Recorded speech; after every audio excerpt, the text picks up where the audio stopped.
Kalau kita perhatikan, setiap kali ada bunga mekar, selalu ada tamu istimewa yang datang. Lebah, kupu-kupu, atau bahkan kumbang. Pertanyaannya, bagaimana serangga bisa tahu ada bunga di sana? Jawabannya, karena bunga punya cara unik untuk berbicara dengan mereka. Mari kita bahas rahasianya. Pertama, bunga menggunakan warna. Warna cerah seperti kuning, merah, biru, atau ungu adalah sinyal visual yang sangat menarik bagi serangga. Kalau buat kita, warna bunga hanya indah dipandang. Tapi buat serangga, warna itu adalah tanda, hei, di sini ada makanan. Misalnya, bunga matahari dengan kelopak kuning terangnya sangat mudah dilihat dari kejauhan. Itu ibarat billboard raksasa di alam. Selain warna, bunga juga memakai aroma.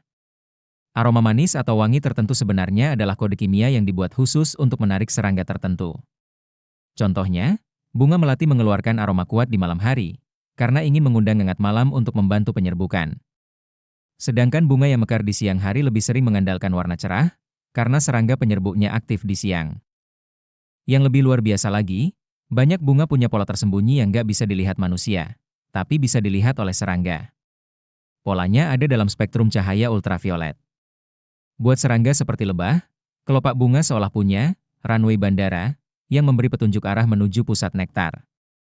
Jadi, meski bunga tampak biasa bagi kita, bagi lebah bunga itu terlihat seperti punya peta bercahaya. Bentuk bunga juga jadi bahasa. Bunga tabung panjang seperti bunga trompet biasanya ditujukan untuk kupu-kupu atau burung kolibri yang punya belalai atau paruh panjang. Sedangkan bunga datar dengan banyak serbuk sari lebih disukai lebah, karena mudah hinggap dan mengumpulkan serbuk sari. Jadi, setiap bentuk bunga adalah kode, siapa serangga yang boleh datang dan siapa yang tidak. Bahasa bunga juga berupa hadiah. Nektar adalah gula cair yang diproduksi bunga, semacam minuman energi buat serangga. Sementara serbuk sari adalah sumber protein.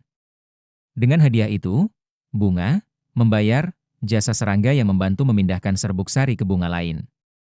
Ini seperti kerja sama dagang, bunga kasih makanan, serangga kasih layanan penyerbukan. Beberapa bunga bahkan punya strategi komunikasi ekstrim. Bunga bangkai mengeluarkan bau busuk mirip bangkai untuk memikat lalat dan kumbang pemakan bangkai. Bunga Rafflesia yang mekar di hutan juga punya bau tajam yang menarik serangga tertentu. Ada juga bunga pemakan serangga seperti Venus flytrap atau pitcher plant. Mereka justru menipu serangga dengan aroma manis, lalu menjebaknya sebagai makanan. Yang luar biasa, komunikasi ini sudah berlangsung jutaan tahun. Tanpa serangga, bunga tidak bisa berkembang biak dengan baik. Dan tanpa bunga, banyak serangga tidak akan punya sumber makanan. Ini adalah simbiosis yang indah antara tumbuhan dan hewan.